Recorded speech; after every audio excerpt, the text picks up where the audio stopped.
course of centuries are failing us miserably.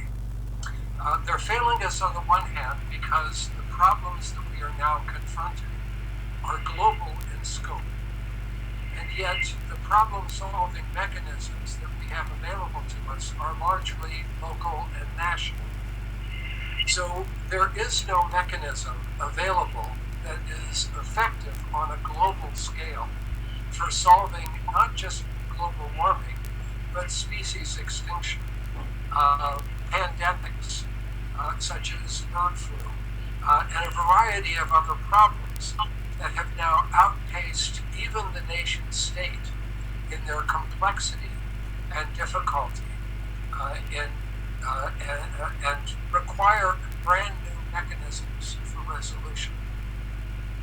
So if we think of the problem solving, the very first thing that we can see is that most of the problem solving mechanisms we have available are based either in power or in rights, meaning they rely either on the military and on the use of force, which has devastating consequences and is very costly, or they require litigation, which is very time-consuming, and ultimately both of these mechanisms result in win-lose outcomes, meaning somebody wins and somebody loses.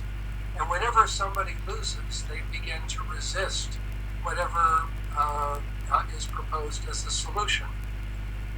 Clearly, we're not going to succeed in stopping species extinctions either by using military force or by bringing lawsuits.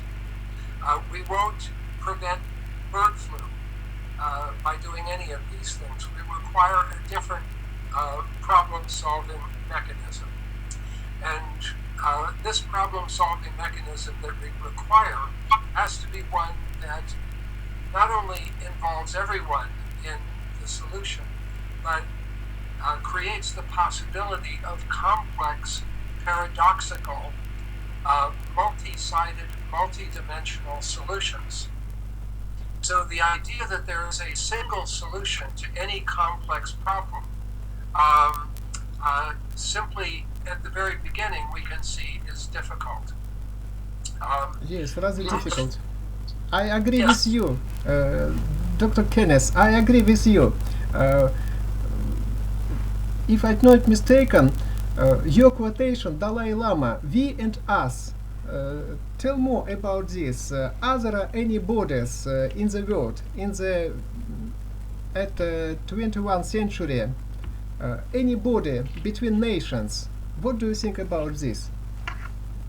The borders that exist are entirely in our own minds. Yes, yes. Uh, I agree with you.